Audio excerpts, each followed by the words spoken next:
Hi, hello, everybody. I'm Justin. This is Koopa. There he is. Welcome to Koopa's Corner. Now, witches and wizards. Today we're going to talk about Harry Potter. I haven't done a ton of Harry Potter content on the channel, but I'm a really big Harry Potter fan. I reread these books annually.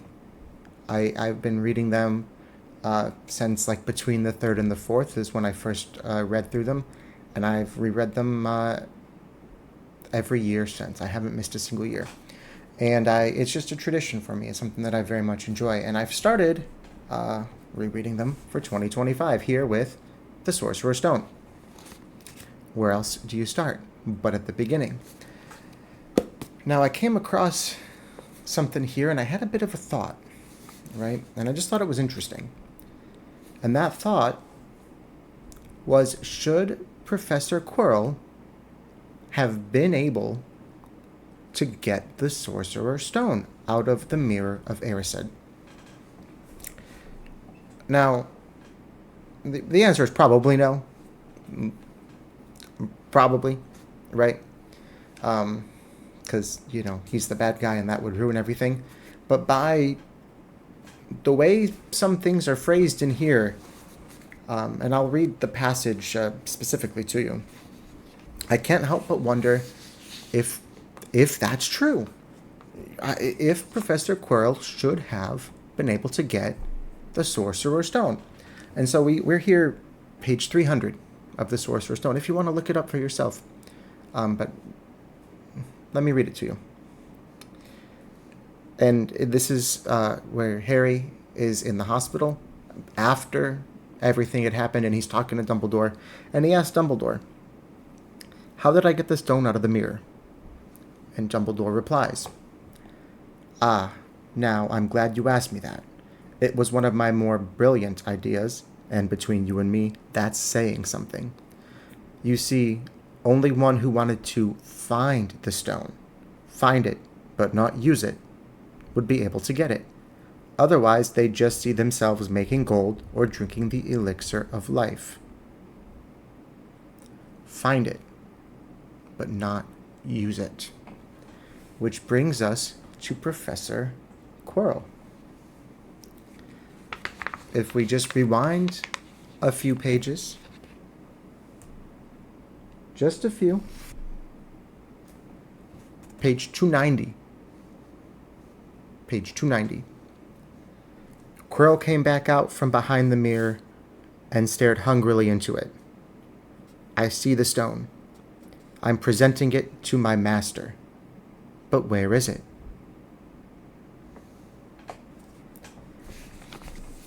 And so that makes me wonder. Quirrell didn't want the stone for himself. He wanted it for Voldemort. He wanted to find it, but not use it. What he really wanted, based off of what he saw in the Mirror of Erised, is to deliver it to his master, to present it to his master, to Voldemort. He wanted to find it and give it away. He wanted to find it, but not use it. Now, this was a thought that I had. And, I suppose the counter argument could be made that Voldemort didn't have a body. It would have been Quirrell using it, right? But does that matter? Does it matter ultimately if he would have been the one using it, if that's not what he wanted when he was looking for it? Because it's not. He wants to present it to his master.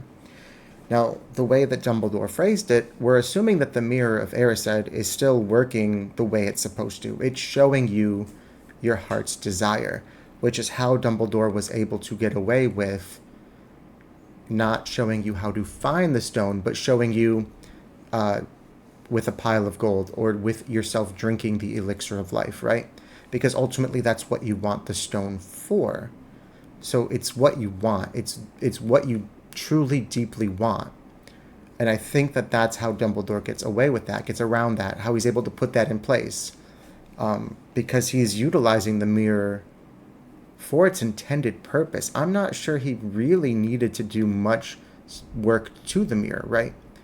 He was able to hide the stone, vanish the stone, tie the stone to the mirror somehow, right? That was Dumbledore. But yeah, your desire needed to be to find it and not to use it. To see yourself finding it as opposed to seeing yourself using it. And I mean,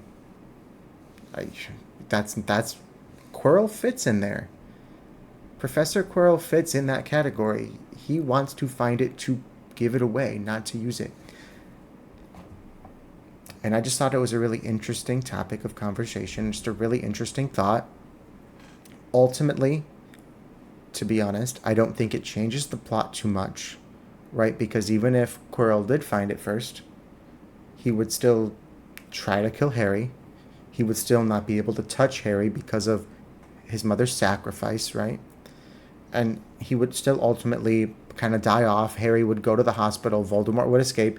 It would pretty much all play out the same. So I don't think that it really matters too much. I just think it was a very interesting kind of loophole. And I wanted to talk about it a little bit.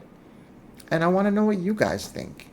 Let me know in the comments, should Professor Quirrell have been able to get the Sorcerer's Stone out of the Mirror of Erised? Let me know. And guys, if you enjoy these things and you want to see a little bit more Harry Potter content on the channel, then like the video. Let me know in the comments. Maybe subscribe to the channel. If not, if you want me to stick more to WWE, that's what I do largely, is a lot of WWE, then dislike the video and let me know. Either way, engage with it, interact with it. Let me know, so I know more what to do, because I think this is really interesting. And do I have a solid, concrete answer for you? No. I kind of thought it was really interesting. I think that technically he probably should have been able to get it, but it's up for interpretation.